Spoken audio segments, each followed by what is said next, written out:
En Habitación sin ventanas os encontraréis dos historias que se cruzan. Por una parte está Hannah, que es la protagonista de la novela, que es una mujer guatemalteca enferma de esclerodermia, cuyo último deseo es dejar su vida por escrito.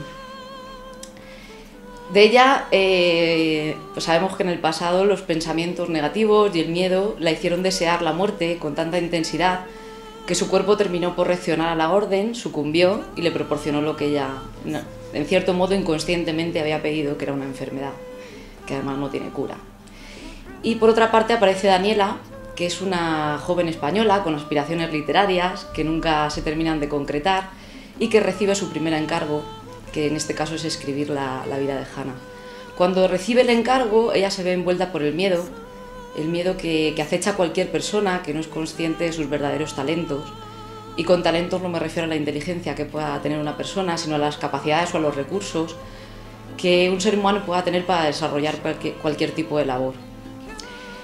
Y bueno, Habitación sin ventanas son unas memorias noveladas, en el sentido de que hay ficción y hay realidad, ¿no? Porque en cierto modo sí que es autobiográfico por ambas partes, porque bueno, está basada en hechos reales desde el punto de vista de que Hannah es una mujer de carne y hueso que vivió en Guatemala y que bueno, yo tuve la posibilidad y la experiencia de poder ir allí y poder escuchar su vida de su propia boca. Claro, en aquel momento cuando yo viajé a Guatemala por primera vez para poder escribir la vida de Hannah, mi pretensión era escribir una biografía. Pero en el transcurso del tiempo, porque uno se da cuenta de que las cosas cambian de un día para otro, ¿no?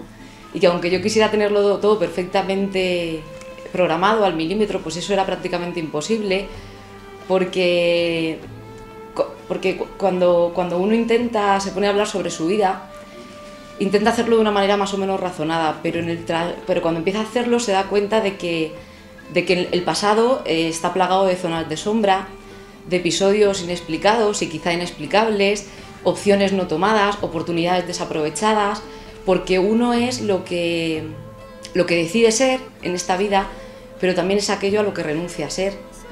Con lo cual basta una simple mirada al pasado para darnos cuenta de que este también es inestable y movedizo, de que ni siquiera lo que parece ya firme, ya salvo en él, es de una vez ni es para siempre. Y que, bueno, que lo que es también está integrado por lo que no fue, y que lo que no fue, en el caso de que la persona viva, como me pasó en aquella ocasión, que todavía puedo escuchar su vida de su propia boca, pues todavía podría ser, ¿no? Entonces, claro, no es una biografía que esté totalmente cerrada en el momento de su escritura, con lo cual se vuelve unas memorias. Luego también la experiencia propia de vivir durante un tiempo allí y darme cuenta realmente de lo que Guatemala ha supuesto para todas las personas que han vivido allí, que han vivido un conflicto armado durante 36 años, que no es fácil, que la violencia, los robos, los secuestros, los asesinatos, las violaciones, 15 años después de la firma de la paz, que se firmó en 1996, es algo que está a la orden del día. Y bueno, que es un país que ha vivido un conflicto y en el que se encuentran, y que para la mujer también encima ha sido, si para los guatemaltecos en general ha sido difícil, pues para la mujer mucho más, porque se ha visto encima dentro del régimen patriarcal y machista que a esa sociedad envuelve, ¿no? Con lo cual es mucho más difícil de la vivencia de una mujer en aquel país. Y bueno, esta novela lo que hace es un ejemplo de los hechos de un ser humano, de meternos dentro de un ser humano, pero con la intención, como si fuera un ejemplo, ¿no? Con la intención de que nosotros mismos nos miremos y veamos por qué somos como somos los seres humanos en general, porque unos no somos tan diferentes de los otros, ¿no? Nos damos cuenta de que el miedo, el dolor y el sufrimiento, que en ocasiones consideramos que es único, personal y que parece que nadie más puede sufrir más que nosotros mismos, ¿no? No puede sufrir en nuestra propia piel lo que vivimos, pues en realidad son experiencias compartidas por toda la humanidad. Y de eso trata la novela, de por qué, a pesar de que se cuenta una serie de acontecimientos históricos, pues luego nos va a dar que pensar mucho de por qué los seres humanos solo emprenden el cambio cuando experimentan las consecuencias de no haber experimentado ese cambio antes, de por qué el miedo nos paraliza y ante las dificultades que nos podamos encontrar en la vida, ya sean los problemas o ante la posibilidad insólita de algo que te viene como si fuera una ilusión, y que eso nos paraliza, tanto cumplir una ilusión como las dificultades, ¿no? Y esto viene porque porque andamos por la vida y perdemos esa conexión con nosotros mismos y realmente no sabemos valorarnos como lo que somos realmente, sino por la idea que hemos generado de quiénes somos, que no siempre es real, porque el ser humano viene aquí y cuando nace, el espíritu es libre, pero cuando se aloja en un cuerpo humano que va a nacer, ya está condicionado para empezar. Condicionado por la cultura en la que nace, por el género que tiene, por la religión en la que vive, por el país en el que vive. Un montón de condicionamientos que ya, por el hecho de nacer donde nacemos, en la familia que nacemos, en el país y demás, ya nos están enmarcando. Y luego vamos teniendo una serie de vivencias a lo largo de nuestra vida que también, ya cuando somos adultos, tenemos una idea más o menos de todo aquello que nos rodea, ¿no? Ya pensamos determinadas cosas de la sociedad, de la cultura, de la política, de todo lo que nos envuelve. Y claro, esa es nuestra visión. Y eso es lo que la realidad que nosotros vemos es hasta cierto punto únicamente nuestra. Pero como te comentaba antes, no somos tan diferentes unos de otros. La lectura final, todo el mundo me lo ha comentado después de leer el libro, y es una lección, al final es una lección, porque como te comentaba, vivimos asustados y la esclerodermia, dicen que el significado emocional de la esclerodermia es que se ha pasado mucho miedo. Entonces todas las enfermedades, estamos a comienzos de comprender con verdadera hondura la relación que existe entre las emociones, los procesos mentales y el cuerpo físico. Entonces es como una alerta, ¿no? Señores, vivimos asustados, nosotros podemos tener un diálogo interior que podemos utilizar a nuestro favor o en nuestra contra, ¿no? Pero el hecho de que nos paralicemos por el miedo o porque vivamos un estrés constante en nuestra vida nos puede producir muchas enfermedades y nos las estamos generando nosotros mismos. Entonces es como, vamos a pasar por la vida, vamos a entender que como que esto también es un juego. Intentemos hacerlo de la mejor manera, pero no boicoteemos nosotros mismos nuestra felicidad. O no boicoteemos cuando lo podemos hacer, cuando podemos tener pensamientos positivos que nos van a traer consecuencias positivas en vez de pensamientos negativos que lo que van a hacer es dificultar la resolución de esos problemas, nos van a dificultar ver la realidad, las cosas tal como son. Y nos van a hacer que estemos tristes y que nuestro cuerpo no reaccione, no esté al 100% para superar realmente esas dificultades. Y por supuesto en la escritura de este libro hay un aprendizaje. La primera persona que se beneficia en este caso es Daniela.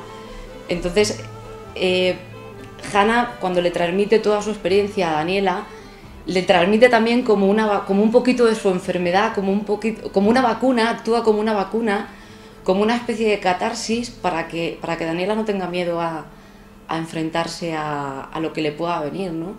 Y le da un montón de consejos que yo creo que sirven para todos los seres humanos. Y bueno, es un ejemplo de cómo un entorno y una experiencia de vida condicionan a un ser humano, encerrándolo en su realidad, pero que es una realidad esa realidad no es más que un reflejo de su pensamiento y de las experiencias vividas y de las emociones y de los pensamientos que ha tenido durante su vida. Y también es un ejemplo de cómo la falta de fe y de la confianza en nosotros mismos nos hace ver muros donde no los hay. y que claro que somos libres de poder ver la mitad del vaso medio lleno, el vaso medio lleno o medio vacío, pero que tenemos que ser muy conscientes de que la posibilidad y la responsabilidad de cómo queremos vivir o enfrentar nuestra vida es únicamente nuestra y nada más que nuestra. Y que, bueno, también es un ejemplo más, Habitación sin ventanas, de que la eterna búsqueda del ser humano es conocernos verdaderamente como somos nosotros, y que lo que somos solamente lo vamos a encontrar dentro de nosotros. No hay lucha ni guerra que enfrentar, ni en contra de nadie. O sea, no tenemos que conquistar nada ahí fuera, porque todo lo que tenemos que conquistar está aquí dentro, que son nuestros temores. Y amarnos, aprender a amarnos unos a otros, primero amarnos a nosotros mismos, para también poder dar amor a los demás, porque amarnos como humanidad para mí es el gran reto que se aproxima, con todos estos cambios que se están viviendo, ¿no? Parece que todo el mundo habla del 2012 como que llega, yo creo que es una nueva era, pero todo lo que viene es bueno y no tenemos que tener miedo. El título es una realidad metafórica del mundo interno de la protagonista, de cómo ella mira la realidad que le rodea. Y te digo que es realidad metafórica porque la habitación sin ventanas realmente existe, aparece en la novela, pero por otra parte parece que Hannah también se queda dentro de esa misma habitación sin ventanas, en un círculo concéntrico de negatividad que no le deja salir de su propia decepción, ¿no? Y que, bueno, solamente se da cuenta de cómo ha visto esa realidad cuando le viene ya la enfermedad, ¿no? Y que luego, pues, la física cuántica, los avances en neurociencias nos están haciendo ver de que nosotros tenemos muchísimo más poder con nuestra mente, que a la vez que ella se ha provocado esa enfermedad, también puede hacer el proceso inverso, ¿no? Pero claro, cuando toda una vida uno tiene el hábito de ese pensamiento, pues a lo mejor es muy difícil como hacer el camino al revés, ¿no? Es muy difícil, sobre todo porque tenemos ese hábito. Mira, para escribirlo, la primera vez que yo fui allí estuve 2 meses. Bueno, hablábamos todos los días hasta donde ella podía, por supuesto, porque se cansaba muchísimo, y además la esclerodermia no te facilita precisamente salivar bien, con lo cual se cansaba mucho, hablaba muy bajito, tenía que acercarle mucho a la grabadora para poder grabarla, y luego el estado de ánimo, ¿no? Que era, pues prácticamente era como un muerto en vida. Y entonces eso es muy duro también ver a la persona así. Yo luego regresé aquí a España y estuve casi unos 10 meses o por ahí escribiendo todo lo que había sido la vida de Hannah, también ficcionando partes y demás, porque como te he comentado antes, pues hay zonas que no se pueden explicar, ¿no? Y que a mí a la vez yo intentaba ser muy veraz en todo sentido, pero luego la narración me pedía pasar por la ficción, me lo pedía a gritos, entonces tenía que ficcionarlo un poco más, quitar cosas, poner otras. Y al año regresé para entregarle realmente la biografía, es aquel libro que ves allá tan gordo, que son 500 páginas. Y luego pues pasé unos 2 meses más con ella allí, que estuvimos quitando, poniendo, retocando cosas que ella había contado que ya no quería que aparecieran, con lo cual te digo que la realidad es mucho más cruda que la ficción incluso, ¿no? Y bueno, luego cuando ya estuve viviendo allí, que ya me quedé a partir de ese segundo viaje, he estado retocando, dejando dormir la novela, porque hay que dejarla dormir para luego volver a leerlo, entonces te das cuenta, se lo pasas a alguien te comenta qué cambios le haría, a unos les haces caso, a otros no. Siempre uno más o menos intenta buscar la opinión de las personas que para él son importantes, pero luego termina uno un poco sabiendo cómo va cada cosa, ¿no? Y el porqué. Y realmente por la última corrección la hice ahora en diciembre. la última corrección, las últimas anotaciones y demás, quitar, poner. Yo creo que hasta el día último que se lo entregué a la imprenta, creo que hice un par de correcciones allí mismo. No, mejor esto así, así. Y creo que si hubiera seguido dándole vueltas, hubiera sacado ya mucho más, pero la verdad que tenía ya ganas de finalizar todo el tema del cambiar, poner, quitar y demás. Hoy en día hay 3 opciones para poder sacar un libro al mercado. Una es a través de un premio literario. Entonces, si no tienes la suerte, que normalmente es complicado, pues no sales. Pero bueno, si ganas, pues puedes salir por ahí. La otra opción es enviarlo a todas las editoriales posibles o que creas que vayan a ir con el tema, con la temática del libro que has escrito y demás. Lo que ocurre es que de todo lo que las editoriales o los agentes literarios reciben en su agencia, o sea, solamente publican de aquello que no han leído, originales que no han pedido, que no han solicitado previamente, pues se publica un 1%, si llega. Y ahora, pues con el tema de la crisis que afecta a todo el mundo, si no hay dinero para comer, pues no hay dinero para lo que son libros, música y demás. Entonces está mucho más complicado. Hablaba con Ángeles Caso precisamente cuando la conocí en Villena, en diciembre del año pasado, y me comentaba que realmente, o sea, ahora estaba a nivel editorial era muy difícil incluso para escritores consagrados como ella, ¿no? Que incluso tiene un premio Planeta y el mundo y está muy difícil, o sea, está para todos en general. Y luego, pues otra opción es la autopublicación, que es por lo que he optado yo, que es dificilísimo porque uno tiene que dedicarse a hacer todo.